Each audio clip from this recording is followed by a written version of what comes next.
റംലത്തെ, എന്താണിത്? എന്നോടൊന്നും ചോദിക്കരുത്. ഒന്നും ചോദിക്കരുതെന്ന് പറഞ്ഞ് ഉറച്ചറിഞ്ഞ് മുഴുവൻ മനസ്സിലാക്കാതെ ഞാൻ ഇവിടെ കിടന്ന് നീടിപ്പിടഞ്ഞ് മരിക്കണമെന്നോ? എന്നോടൊന്നും ചോദിക്കരുതെന്ന് പറഞ്ഞില്ലേ? നിന്നെ കണ്ടപ്പോ ആ മനുഷ്യൻ പാട്ടു നിർത്തി. അയാളെ കണ്ടപ്പോ നിനക്ക് കരച്ചിലടക്കാൻ കഴിയാതെയായി. ഞാൻ മഠേനല്ല, അയാളല്ലേ ഷാജിമോന്റെ ബാപ്പ.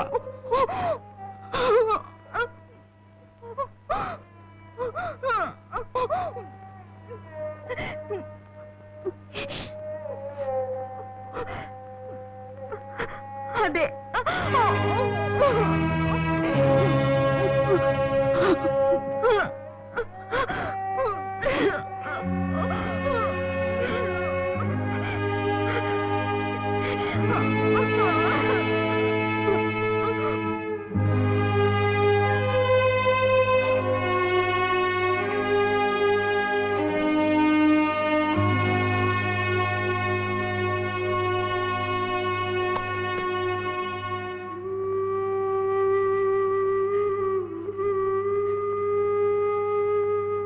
ഇക്കയുടെ ഉമ്മവാപ്പമാരായി ആർക്കും ഒരു ദ്രോഹവും ചെയ്തിട്ടുള്ളവരല്ല.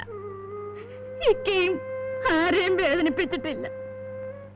എന്നിട്ടും ഇക്കയ്ക്ക് ഇങ്ങനൊരവസ്ഥ വന്നല്ലോ. എനിക്ക് എന്ത് സംഭവിച്ചെന്നാ ചേനാച്ചിമ്മ പറയുന്നത്? ഒന്നും ഈ ചേനാച്ചിയോട് മറച്ചു പിടിക്കണ്ട. ഒരു കുഞ്ഞിന്റെ വാപ്പാവിളി കേൾക്കാൻ ഇക്കാപ്പെട്ട പാട് ഞാൻ മനസ്സിലാക്കിയിട്ടുണ്ട്. അവസാനം വന്നപ്പോ ആ കഷ്ടപ്പാടുകളും വെറുതെയായി.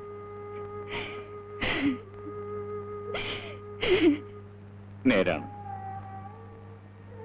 എന്റേതായ ഒരു കുഞ്ഞിനു വേണ്ടി ഞാൻ എന്തുമാത്രം കൊതിച്ചു. നടന്നില്ല. അതുകൊണ്ടാണ് ഷാജിമോനെ ഞാൻ എന്റെ സ്വന്തം മകനെ പോലെ വളർത്തിയത്. അവിടെയും തോൽക്കാനായിരിക്കും എന്റെ വിധി. ആരും അത് ചൊല്ലി ദുഃഖിച്ചിട്ട് കാര്യമില്ല. എല്ലാം അള്ളാഹുവിന്റെ വിധി പോലെ നടക്കും.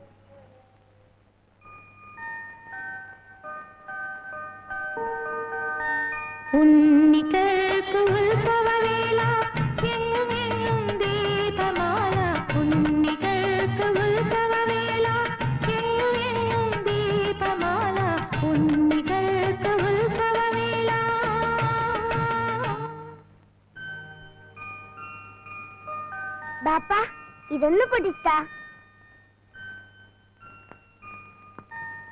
എന്താ പാപ്പ എന്നോടൊന്നും മിണ്ടാത്തെ? പിണക്കാണോ?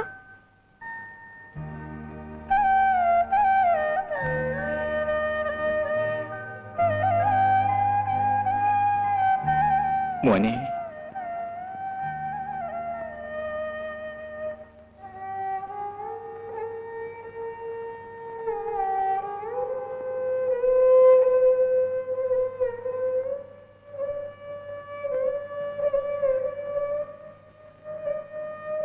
റംലത്തെ, സുൽഫിക്കറിനെ കണ്ടതിന് ശേഷം നിനക്ക് കാര്യമായ എന്തൊക്കെയോ മാറ്റങ്ങൾ സംഭവിച്ചിരിക്കുന്നു. അയാളോടൊപ്പം പോകാനാണോ നീ ആഗ്രഹിക്കുന്നത്?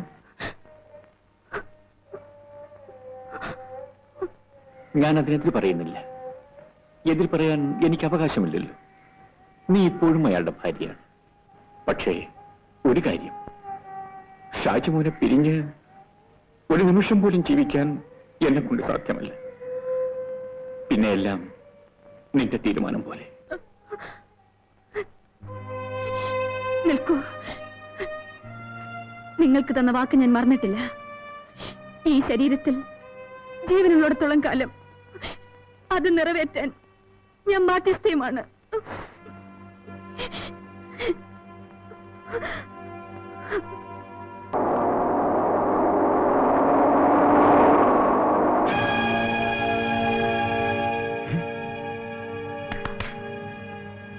അവിടെ നില്ലവിടെ.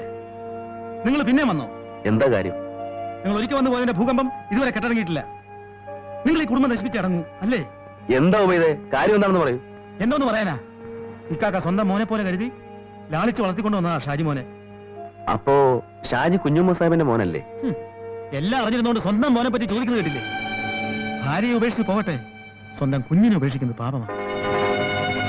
സ്വന്തം കുഞ്ഞിനെ ഉപേക്ഷിക്കുന്നത് പാപമാണ്. സ്വന്തം കുഞ്ഞിനെ ഉപേക്ഷിക്കുന്നത് പാപമാണ്.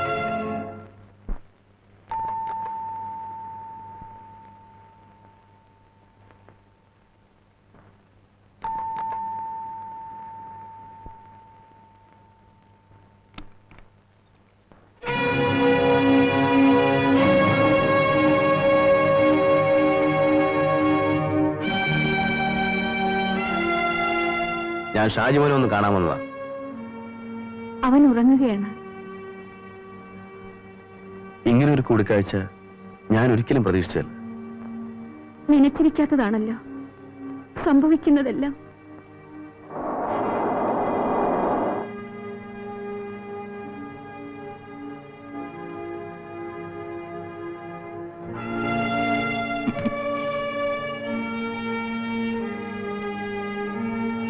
സുൽഫിക്ക് ഇവിടെ എപ്പോ വന്നു? ഞാനിപ്പോ വന്നതേ ഉള്ളൂ. അകത്തിരിക്കാമല്ലോ.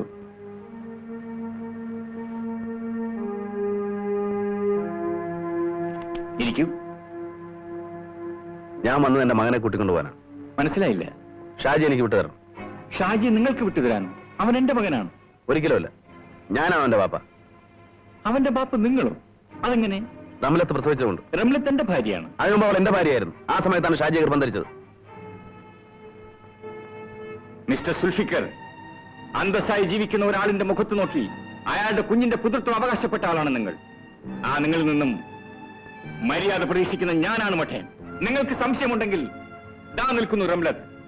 അവളോട് തന്നെ ചോദിക്കേ ഷാജി മോന്റെ ബാപ്പ ആരാണെന്ന്.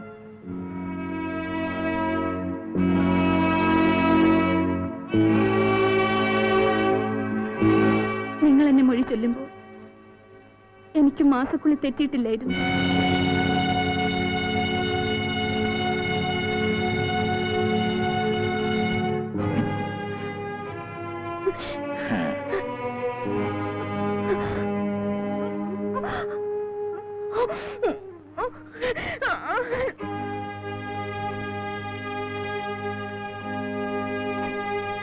റംലത്ത് അങ്ങനെയാണോ പറഞ്ഞത്?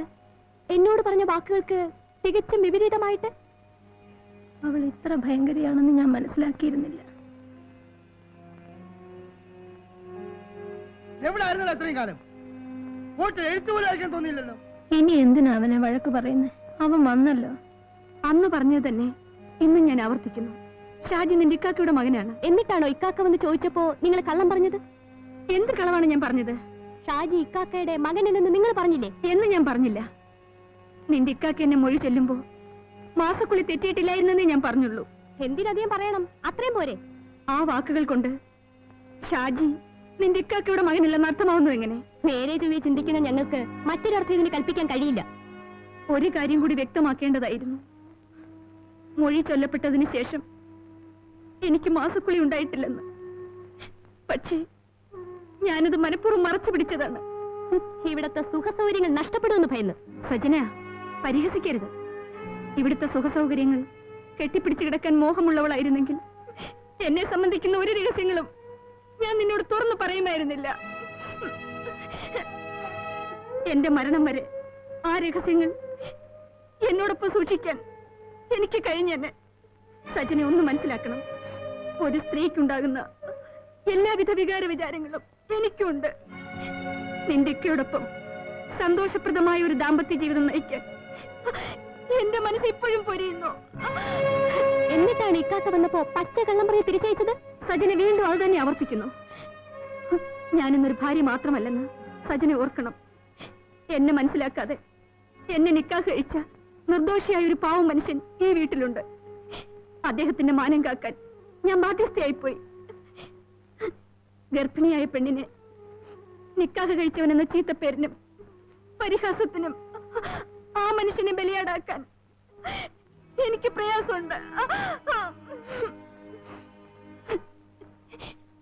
അദ്ദേഹത്തിന് കൊടുത്ത വാക്ക് പാലിക്കാൻ ഞാൻ പലപ്പോഴും ബുദ്ധിമുട്ടിയിട്ടുണ്ട്. ഇപ്പോഴും ബുദ്ധിമുട്ടുകൾ സഹിച്ചുകൊണ്ടിരിക്കുന്നു. അന്ന് ഞാൻ എങ്ങനെ വാക്ക് കൊടുത്തിരുന്നില്ലെങ്കിൽ ഇന്ന് നീ എന്നെ ജീവനോടെ കാണുമായിരുന്നില്ല. ഈ ജീവിതത്തിൽ എനിക്കെന്തെല്ലാം നഷ്ടപ്പെടേണ്ടി വന്നാലും ആ മനുഷ്യന്റെ സൽപ്പേരിന് കളങ്കം വരുത്താൻ ഞാൻ ഒരിക്കലും അനുവദിക്കില്ല. തന്നെയുമല്ല, ഷാജി മോനെ അദ്ദേഹത്തിന് പ്രാണനാണ്. അവനെ പിരിഞ്ഞ് ഒരു നിമിഷം പോലും ജീവിച്ചിരിക്കാൻ അദ്ദേഹത്തിന് കഴിയില്ല. അവനെ അദ്ദേഹത്തിൽ നിന്ന് പിരിച്ച് ആയുസെത്തും മുൻപേ അദ്ദേഹത്തെ ഖബറിലേക്ക് കെട്ടിയെടുക്കാനുള്ള അവസ്ഥയ്ക്ക് കാരണക്കാരിയാവാനും ഞാൻ ഒരുക്കമല്ല. ചുരുക്കി പറഞ്ഞാൽ നിങ്ങൾ ഇക്കാക്കെ ഉപേക്ഷിക്കാൻ തീരുമാനിച്ചെന്ന്. സജന വീണ്ടും അത് തന്നെ ചോദിച്ചെന്നെ ബുദ്ധിമുട്ടിക്കുന്നു. എന്നെ ഇഞ്ചിഞ്ചായി കൊല്ലാതെ ദയവ് ചെയ്തു പോകും. പോകാനല്ലേ പറഞ്ഞത്?